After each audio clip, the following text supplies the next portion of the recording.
Bon, on va regarder si tout fonctionne. Ouais, ok, tout est bien branché. La température, le vent et la pluie. On va aller regarder ça de plus près. Ouais, ça a l'air d'aller. Bienvenue dans la station météo de Becherel, au cœur de la Seine-et-Marne. Les réglages sont bons. 19, je crois, 19,2. On est quand même proche des records. Hein. T'as ton portable? On va vérifier ça, mais on est proche des records, il me semble. Emmanuel l'a installé il y a un an à quelques kilomètres de chez lui. Pour mes amis, pour la famille, oui, je suis monsieur météo. Souvent, on me demande voilà, quel temps il va faire dans tel endroit du monde dans une semaine. Avec son ami Nicolas, il partage depuis l'enfance une même passion pour la météo. Tu penses que c'est bon là? Ouais, ça a l'air bon. Il n'y a rien à faire de plus. Oui, non.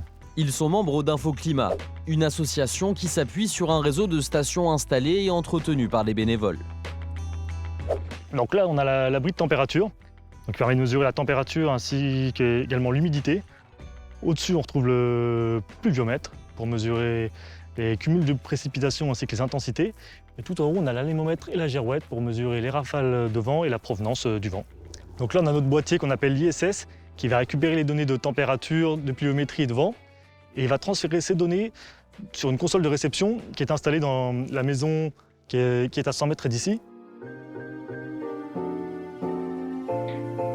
19,4 à 15h42, ouais.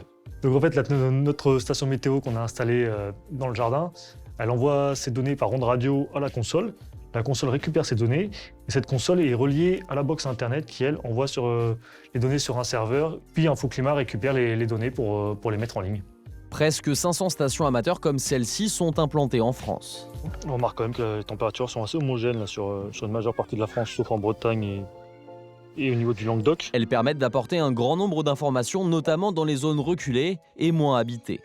Ces stations s'ajoutent à celles de Météo France et contribuent à améliorer les prévisions sur l'ensemble du pays. Donc là, on consulte les relevés en direct. Là, il est 16h50. On remarque qu'il fait 19 degrés. Le vent moyen est à 3 km/h, un vent orienté au sud. On a 60% d'humidité et on a un point de rosée à 11,1 degrés.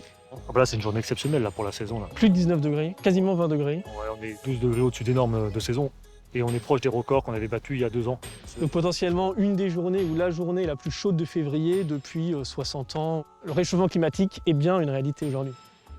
L'association Infoclimat regroupe 900 adhérents, tous bénévoles comme Nicolas et Emmanuel.